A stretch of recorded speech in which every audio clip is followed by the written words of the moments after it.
Good morning, ladies and gentlemen. In today's video, we are going to be previewing the upcoming season for the Houston Rockets. However, before I get too far into it, I want to remind you all to leave a like and subscribe. I've been appreciating all the support that I've been receiving lately, and I hope to see that continue. Now, without further ado, let's talk about the Rockets.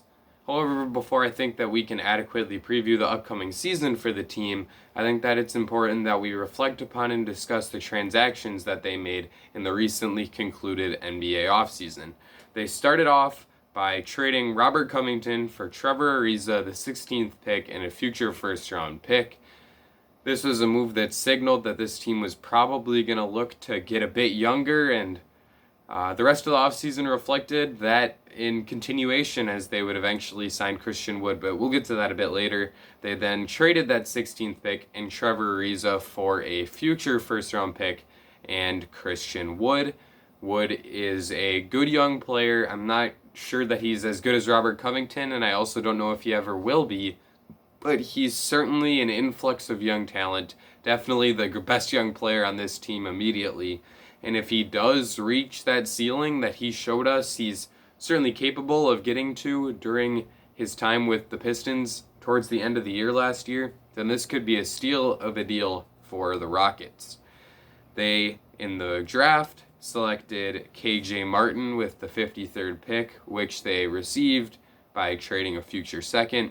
Martin was an interesting player here. I don't know too much about him, just that he went to the IMG Academy, which is more of like a prep and school, instead of going to college, the regular route prior to the NBA. I think that he's a wing player who has shown some scoring chops, but I'd be lying if I told you that I knew too much about KJ Martin. In free agency, they re-signed Bruno Cabocolo to a minimum deal, signed Sterling Brown to a 1-year minimum, signed Sean Tate to a 3-year non-guaranteed minimum contract, signed Gerald Green to a 1-year minimum. So a bunch of minimum signings, and then came the big one. They traded Russell Westbrook for John Wall and a future first. I think that if they absolutely had to trade Russell Westbrook, if it was a complete necessity, then getting a first-round pick for him is a solid deal. I'm not sure how good John Wall is going to be. I get it. He's looked pretty good in the preseason so far, but I don't read too much into the preseason, and that makes me question whether or not they are just taking on a really, really awful contract and didn't necessarily squeeze enough out of the Wizards in that trade. But if Wall proves that he can get back to his peak form, then this is certainly going to be a fantastic deal for the Rockets. They also signed Boogie Cousins to a minimum deal, and he has performed well in the preseason so far. The big question with him is whether or not he can stay healthy, which remains to be seen. Now that we have gone over the recently concluded offseason for the squad, I think that we're ready to preview the upcoming season.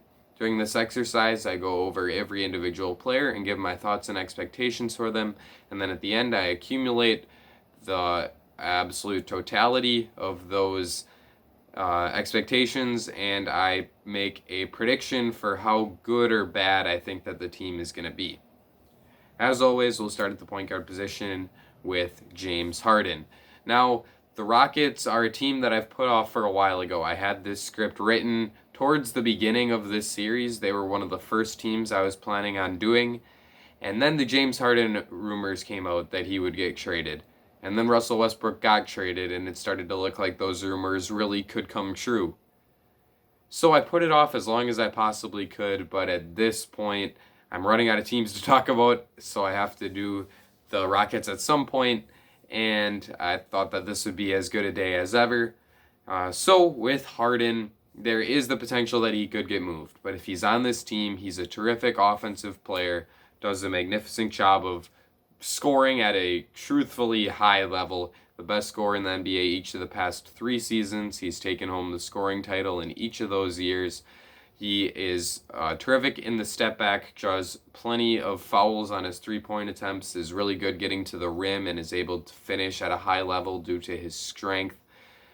On the defensive end, when he's giving good effort, I think that he's in a bit above average defender, but a lot of the time he's not quite giving as much effort as you'd like to see on that end because of how exhausted he is from the offense. But even if he is, it's just a slight negative a lot of the time on defense. With his superb offensive capabilities, that is not too big of a deal. And James Harden is clearly a top 5 to 8 player for those reasons. John Wall is the next guy here. Wall, when he was at his best, was an elite athlete who could get to the basket at a high level, was a terrific playmaker, could knock down jump shots when needed, and did a terrific job of creating havoc on the defensive end with his ability to force steals. As he's declined, the athleticism has gone away, the lack of a jump shot has become more noticeable, and that was prior to 2 seasons missed because of an assortment of injuries, mainly to his Achilles. So I'm not really sure what we're going to see from John Wall this year. If I were predicting, and I don't want to take into the preseason stuff into consideration, I don't think that that's too big of a deal. I think that he's probably going to be a pretty significant minus on the defensive end because he was never great on that end to begin with. And now that he has been drained of his athleticism, that was probably his greatest attribute on that end. I really think that he's going to be a significant bad defender and that it's going to really hurt this team in a big way on that end of the floor. On offense, I think that he'll still be a above average point guard because he's such a good playmaker and he's relatively turnover free. I think that his turnover percentages were around 15% prior to the injury, and considering he was posting assist rates around 35 to 40%, that is a absolutely fine turnover rate.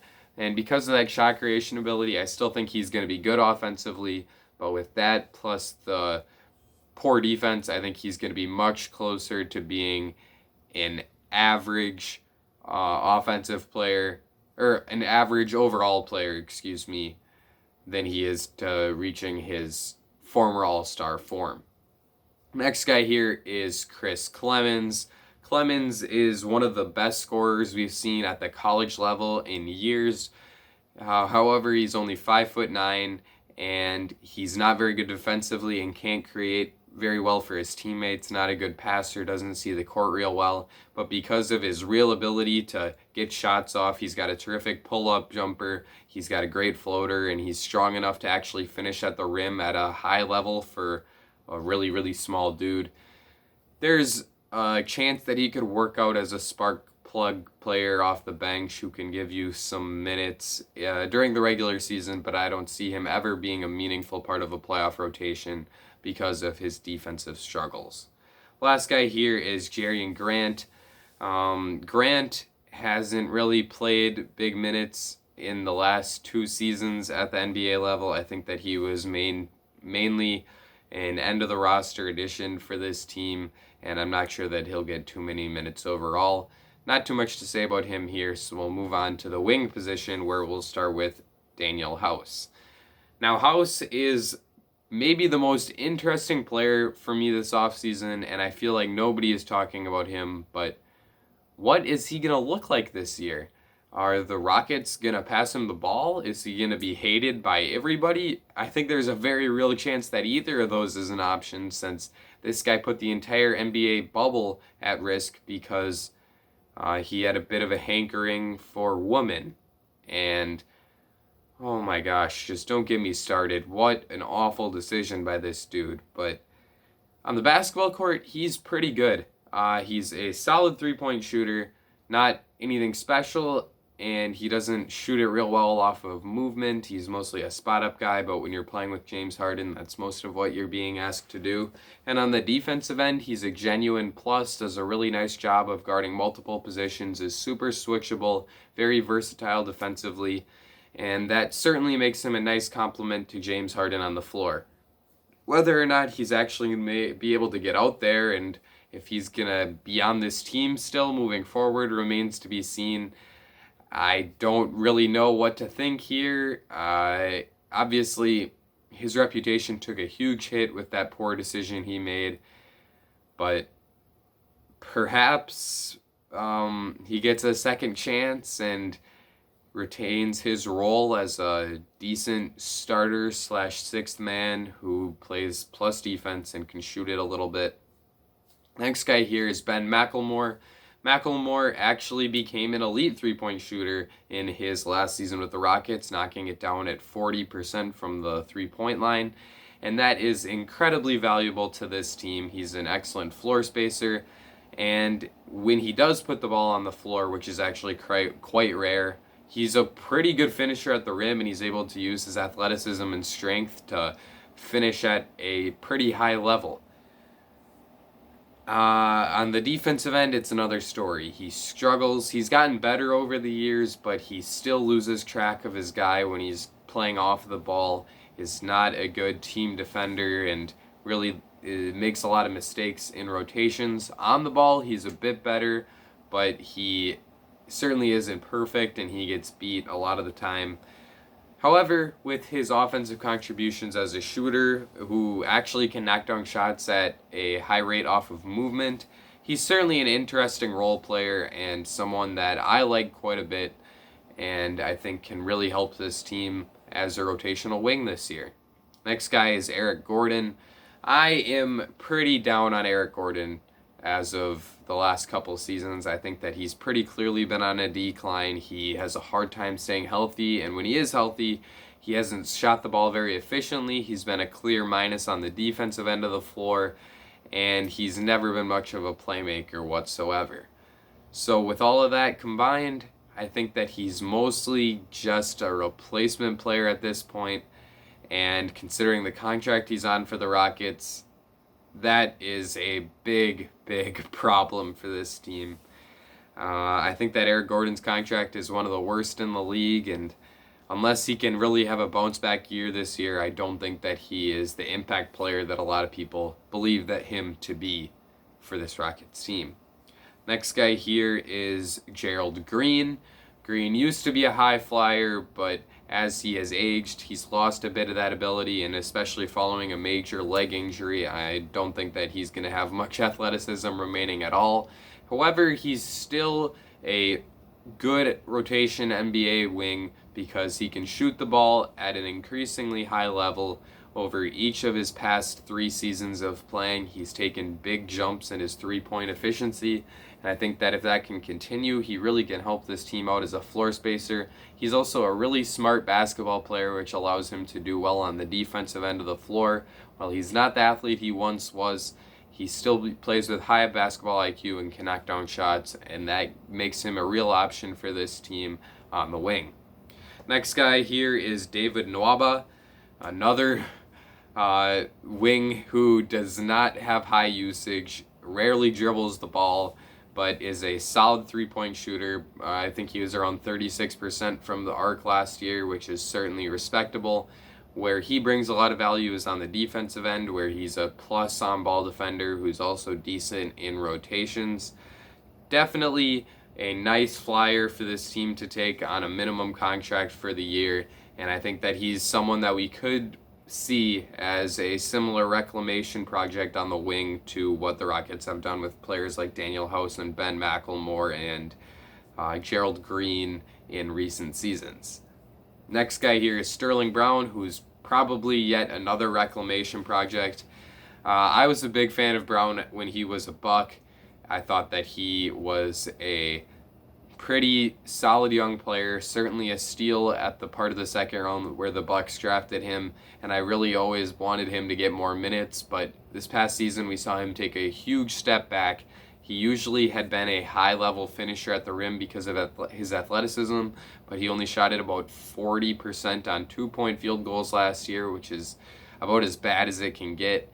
And then on threes, his efficiency also went down from being a league average 36% shooter that he was in the 2018-19 season to being a 32% shooter in the 2019-20 season. However, he's a really good athlete, and he's a plus defender on the ball who can take on some really difficult matchups on that end of the floor. With that, if he can improve his offense to getting back to the level that it was at, and maybe even a bit more, then I think he has a chance to be a real steal for this Rockets team on a minimum contract and someone that can give them good minutes on the wing. Next guy is Sean Tate. I thought that this is a nice signing because from everything that I've heard, Tate had an excellent season this past season in the NBL, the Australian League, that LaMelo Ball and RJ Hampton played in. He is a good athlete who can guard multiple positions defensively, is a really good rebounder for his position despite being a bit undersized at only 6'4", as a small forward who can also even play a bit of power forward because of that athleticism and toughness. The skill that will determine whether or not he's someone that can get real minutes for the Rockets is his jump shot. At Ohio State, he shot at 27% in his 4 seasons, and in Australia this past year, he shot at 40%.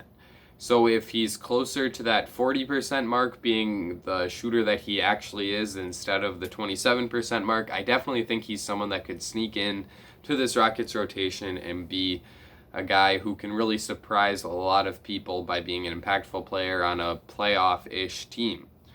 If the jump shot isn't good, though, I don't think we're going to see a whole lot from him, and he's probably just going to be an end-of-the-bench guy who actually could potentially get cut, considering that his contract is non-guaranteed moving forward.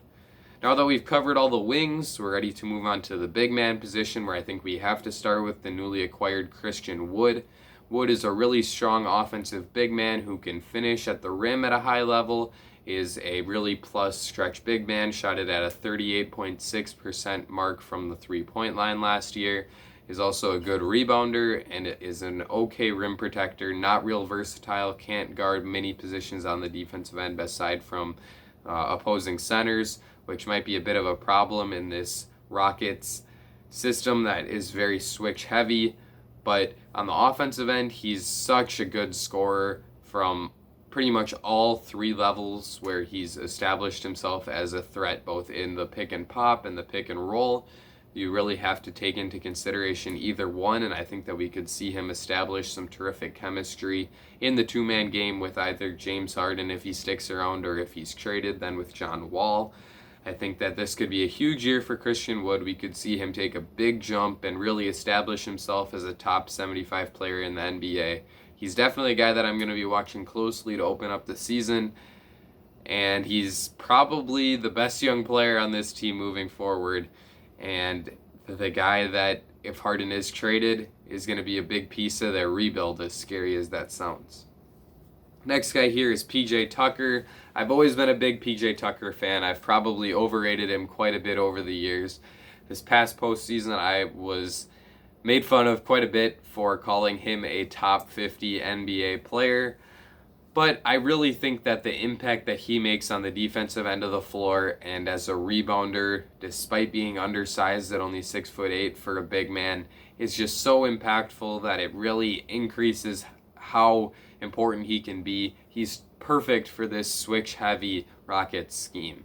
He can guard multiple positions, is good guarding on the perimeter, moves his feet very well, is a high IQ defender, and does a terrific job with team defense, is really good in rotations, and can keep guys in front of him on the ball. He's not exactly an impactful defender who's going to block shots and create steal opportunities for his team, but he does his job and is one of the best team defenders in the NBA, and I value that very highly. He's also a knockdown three-point shooter from the corners, where he was right around 39% from 3 last year, which is super important to this team and what they do, as just someone who can sit in the corner, knock down threes, and play plus defense on the other end of the floor. I really like PJ Tucker. I still think that he's going to be impactful. We've seen him continue to thrive despite his old age, and unlike Eric Gordon, the other aging role player on this team, I think that he will continue to play at a high level, whereas I think that Eric Gordon is probably going to really start a steep regression right around now. Demarcus Cousins is the next big man to talk about here. Cousins is a really strong offensive big man, is a good finisher in the paint, is an excellent passer for a big guy, posting assist rates at over 20% at some points in his career, and he is also a plus rebounder who can protect the rim at a decent level. The big drawback with him on the court is that he can't really guard multiple positions, and sometimes his role as a big man who needs the ball in his hands just does not work whatsoever in today's current NBA.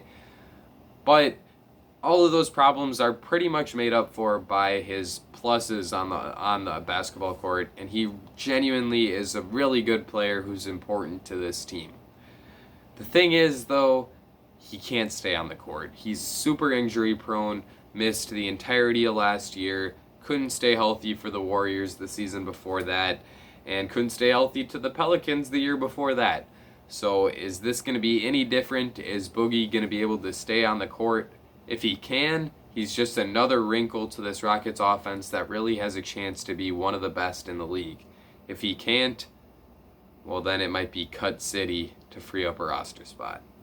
Last guy here is Bruno Cabocolo. I don't feel that I need to talk about him too much because I don't think he'll get too much playing time, as he's essentially the fourth best big man on this team.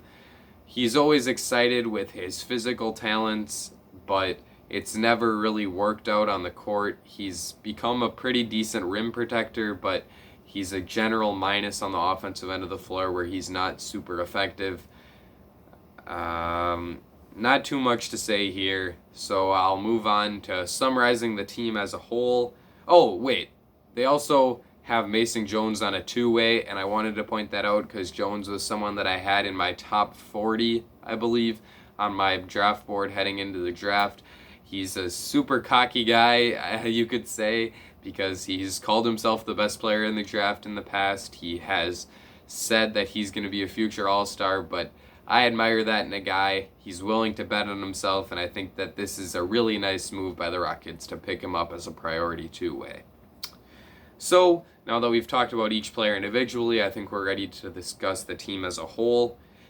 I don't think that this team is going to be very good. I'm sorry to say it, Rockets fans, but outside of like James Harden, John Wall, Daniel House, Eric Gordon, Ben Mclemore, Christian Wood, PJ Tucker, that's 7 right there. I think that Eric Gordon's likely to decline. I don't know what Daniel House's situation is. James Harden could get traded. PJ Tucker could decline. Maybe Christian Wood isn't what we saw. That leaves you with James Harden and, John Wall is coming off an injury, so maybe he's not that good. So there's really like one player that I'm really willing to bet on being good this season. And obviously that player is terrific. James Harden has been one of the best players in the NBA in recent years. But is one player enough? He's always had a second co-star and a terrific surrounding cast, and I just don't feel like that's there with this team this year. I've heard people say the Rockets are going to be a top 5 seed if they hang on to Harden, and I just don't see it. I think that the Rockets are likely to be in the play-in tournament somewhere between the 7th and 10th seed, and I think they'll probably end up being closer to the 10th seed than the 7th seed, if I'm being completely honest with you. So yeah, I'm quite a bit lower on the Rockets than most, but we'll see what happens in this season. If they trade James Harden, which at this point I think is probably the right move, we don't really know what his mindset is, but if it's anything like what the media has made it sound like in recent times, that's really just going to be toxic for the team, and they're better off moving on from him. Get the package of Karis LeVert, Jared Allen, Spencer Dinwiddie, and all the first-round picks the Nets have. Get Ben Simmons if you can. Even get Tyler Hero and all those first-round picks if the Heat are willing to give that up. But in general, I'm not super high on this Rockets team. If I were being forced to predict in a regular 82-game season, I'd say they'd probably win somewhere between 38 and 48 games. I have a much wider spectrum of potential win totals for this team because of, actually it's probably more like 28 to 48 because they could trade James Harden. I'm not even making a win prediction for this team because they're just so weird. We could see them go in so many different ways. The best case scenario is that they're like the 5th or 6th seed in the Western Conference. The worst case scenario is that they're awful. So I don't know what to think. And like I said, I'm not making a win prediction because I know that it's probably just going to make me look bad either way. That is my thoughts on the Rockets. Let me know what you think in the comments section down below. I'm sure there will be a lot of people that disagree with me, but hopefully there will be some that agree with me as well. Leave a like and subscribe if you enjoyed this video. Follow me on Twitter if I remember to leave the link in description. Hopefully I will. I know that I've forgotten the last couple times, but mental note to self, leave the Twitter link in description. That's it for me. Ladies and gentlemen, see you all again very soon.